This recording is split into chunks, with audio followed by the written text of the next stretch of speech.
Hello my dear students, आज हम करेंगे वर्कशीट नंबर 114 जो कि है दिनांक 21 नवंबर 2020 के लिए। आज की वर्कशीट का सब्जेक्ट है इंग्लिश, जो कि टेक्स्ट बुक मैरीगोल्ड पर आधारित है। यह वर्कशीट है क्लास 5th के लिए। यहाँ आप अपना सेक्शन लिखेंगे, यहाँ अपना नाम, यहाँ अपने टीचर का नाम। आज की वर्कशीट है चैप्टर गुलिवर्स ट्रेवल्स के बारे में। तो चलिए फटाफट शुरू करते हैं। Good morning students, what a lovely day it is. At the end of the story Gulliver's travels, Gulliver started dreaming about his family. कहानी गुलिवर्स ट्रेवल्स के अंत में गुलिवर अपने परिवार के सपने देखने लगता है। How was he feeling in his dream, वह अपने सपने में कैसा महसूस कर रहा था। ये है गुलिवर और वो सपना देख रहा था। Hurray, I am back at home. Yes, you are right. The word hurray shows his happiness. जो ये शब्द है हुर्रे, वो उसकी खुशी को दर्शाता है। Let's read these two sentences. Do you find any difference. चलो नीचे दिए गए ये दो वाक्य पढ़ते हैं। क्या आपको इनमें कोई अंतर दिखाई देता है?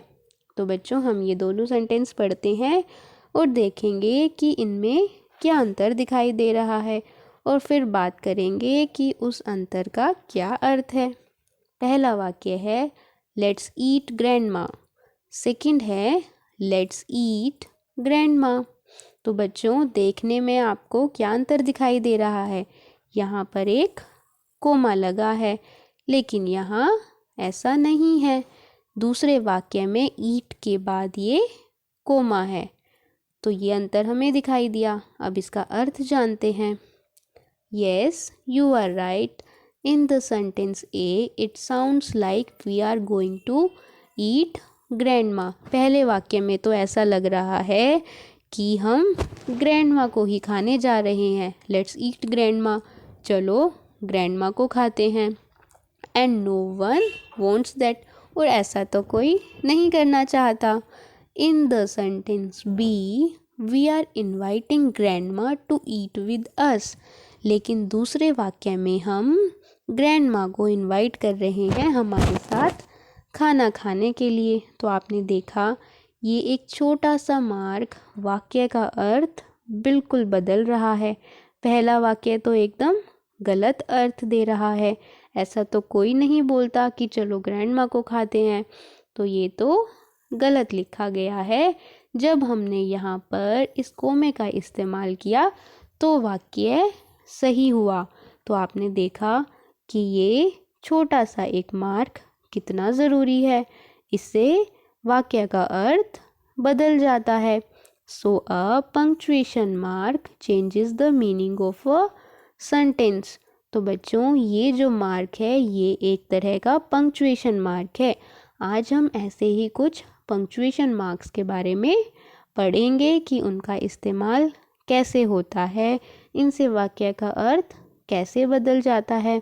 तो हमें यह पता होना चाहिए ताकि हम जो कहना चाहते हैं हम दूसरे को वो बात अच्छे से बता सकें, वो उसका कोई गलत अर्थ ना निकाले। और जब कोई हमें कोई बात बताता है तो हम उसे अच्छे से समझ सकें। इसलिए ज़रूरी है हमें पता होना चाहिए कि इनका इस्तेमाल कहाँ करते हैं, कैसे करते हैं, इनका क्या अर्थ होता है। तो ये हैं कुछ punctuation marks. Hello, we are punctuation mark. Hello, हम पंक्चुएशन मार्क्स हैं। We represent the expressions and feelings in a sentence. हम वाक्य में एक्सप्रेशंस और फीलिंग्स को दर्शाते हैं। जैसे पहला है कोमा, जिसके बारे में हमने अभी पढ़ा। I think we should take a break for a second. जब हम कोई बात कह रहे होते हैं तो हमें कभी कभी एक छोटा ब्रेक लेना पड़ता है, और उसी ब्रेक को दिखाता है ये कोमा। जैसे अभी हमने पढ़ा लेट्स ईट ग्रैंडमा, तो हमने यहाँ पर एक छोटा सा ब्रेक लिया, जिसके लिए हमने किसका इस्तेमाल किया? कोमा। अब नेक्स्ट है full stop. I think we should stop altogether. जब हम किसी वाक्य को ख़त्म करते हैं, जब हम अपनी बात को ख़त्म करते हैं तो उसके बाद इस्तेमाल करते हैं फुल स्टॉप। और फुल स्टॉप ऐसे दिखाते हैं एक पॉइंट की तरह। जैसे यहाँ पर देखो, आप हर सेंटेंस के बाद में देख सकते हैं फुल स्टॉप का इस्तेमाल किया गया है। नेक्स्ट है एक्सक्लेमेशन मार्क। ये कैसा दिखता है? ऐसा दिखता है, इस तरह से। इसका इस्तेमाल कब करते हैं बच्चों? जब हम कोई ऐसी बात बोलते हैं जिसमें हम दिखाते हैं कि हम बहुत खुश हैं या फिर बहुत किसी चीज़ को लेकर हैरान हैं, तो ये जो मार्क है ये स्ट्रॉन्ग फीलिंग्स को दर्शाता है, स्ट्रॉन्ग इमोशंस को दर्शाता है। या तो वो खुशी भी हो सकती है या हैरानी भी हो सकती है, या कोई बात हमने ऊंची आवाज़ में बोली हो या कोई गुस्से में कही गई बात हो, तब हम इस्तेमाल करते हैं एक्सक्लेमेशन मार्क का। कब करते हैं? जब हम कोई स्ट्रॉन्ग फीलिंग या इमोशन दिखाते हैं। नेक्स्ट है क्वेश्चन मार्क। ये आप सब जानते हैं, जब हम क्वेश्चन पूछते हैं। What are you guys talking about? जब भी हम किसी से कोई प्रश्न पूछेंगे तो हम क्वेश्चन मार्क का इस्तेमाल करेंगे। और लास्ट है एपोस्ट्रॉफी। तो बच्चों ये है आई शो पोजेशन। इसका इस्तेमाल कब करते हैं? आप देखो हमारे पाठ के नाम में भी इसका इस्तेमाल किया गया है, गुलिवर्स ट्रेवल्स। तो बच्चों इसका इस्तेमाल हम जब करते हैं जब हम किसी चीज़ का किसी से संबंध दिखाते हैं। जैसे यहाँ पर है गुलिवर्स ट्रेवल्स, इसका अर्थ है गुलिवर की यात्रा। तो हमने यात्रा का संबंध गुलिवर से दिखाया, हमने बताया कि यात्रा किसकी है? गुलिवर की है। तो जब हम किसी का किसी से संबंध दिखाते हैं, बिलोंगिंगनेस दिखाते हैं, तो हम इसका इस्तेमाल करते हैं। अब हम करेंगे आपसे पूछे गए प्रश्न। तो पहला प्रश्न है, read the story and find out the sentences from the story where the exclamation mark and apostrophe mark have been used। तो आपको अपना पाठ पढ़ना है और उसमें सेंटेंसेस ढूंढने हैं जिसमें एक्सक्लेमेशन मार्क का इस्तेमाल किया गया हो और अपस्ट्रॉफी का इस्तेमाल किया गया हो। तो बच्चों आप पढ़ेंगे, मैंने कुछ सेंटेंसेस निकाल दिए हैं, आप बाकी और ध्यान से पढ़ें। अगर आपको और मिलते हैं तो आप उनको भी लिख लें। तो पहला है एक्सक्लेमेशन मार्क। तो ये सेंटेंस है, यहाँ पर आप अपनी बुक में इसे ढूंढ लेंगे। The water of the ocean reached only till his knees. तो इस वाक्य में हैरानी की बात की गई है, इसलिए इस्तेमाल किया गया है एक्सक्लेमेशन मार्क। क्या कहा गया है कि जो समुद्र का पानी था वो उस जायंट के कहाँ तक आ रहा था? सिर्फ उसके नीज तक आ रहा था। तो ये एक हैरानी की बात है। अब चलते हैं आगे। अपोस्ट्रॉफी। तो यहाँ पर हैं 3 वाक्य, इन्हें आप लिख लेंगे। The farmer's wife crumbled some bread and placed it before me. तो यहाँ पर इस्तेमाल किया गया है और इसका अर्थ है फार्मर की वाइफ, किसान की पत्नी। तो यहाँ पर बिलोंगिंगनेस दिखाई गई है, संबंध दिखाया गया है। The farmer's wife was stroking him, यहाँ पर भी ऐसा है। Then entered the farmer's 1 year old son in the arms of a lady. यहाँ बताया गया है किसान का 1 साल का बेटा। तो आपने देखा यहाँ पर किसान का, यहाँ पर किसान की, तो हिंदी में हम इसे ऐसे पढ़ रहे हैं। तो यहाँ पर बिलोंगिंगनेस दिखाई गई है, संबंध दिखाया गया है। तो यहाँ पर हमें ये 3 सेंटेंसेस मिल गए। आप और ध्यान से पढ़ेंगे और करेंगे। अब next question, let us see how much you have learned. Rewrite the sentences, use comma, capital letters, full stops, question marks and exclamation mark to make the sentence perfect. One has been done for you.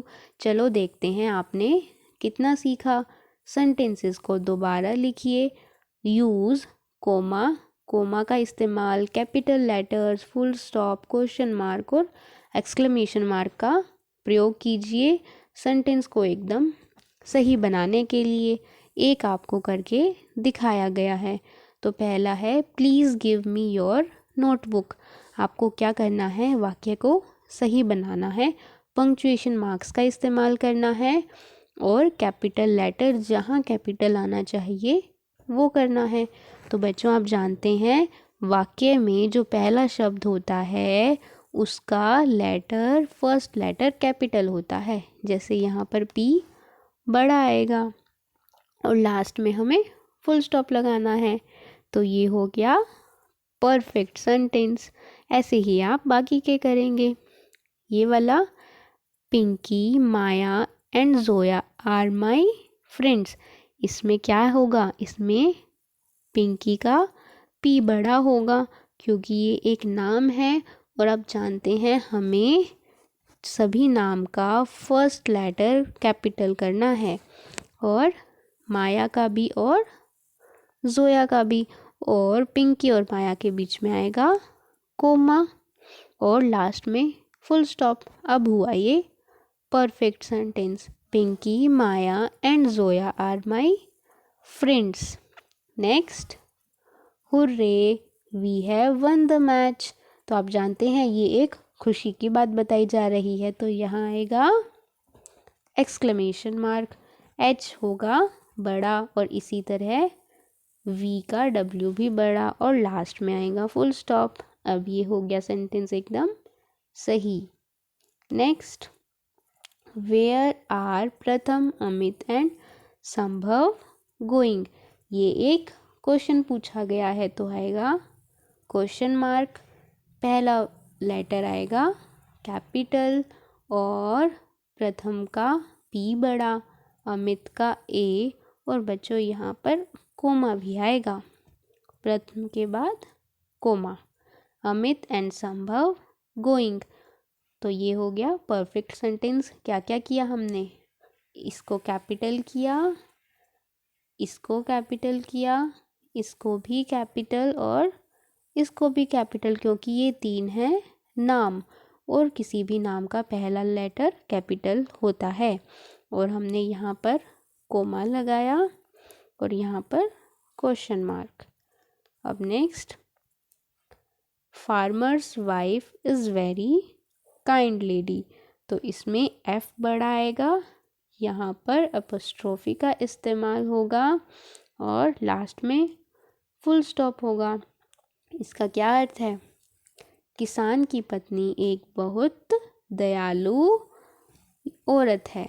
तो ये हो गया आपका sentence perfect. तो बच्चों ये थे आपकी वर्कशीट में आज के क्वेश्चंस। अब है अभिभावकों के लिए सुझाव। बच्चों से चर्चा करें कि यदि उन्हें किसी स्थान की यात्रा पर जाना हो तो वो कौन कौन सी वस्तुएं अपने साथ लेकर जाएंगे। तो बच्चों आप अपने माता पिता से इस बारे में बातचीत करें कि जब आप कहीं जाएं घूमने तो आप अपने साथ क्या क्या लेकर जाएंगे।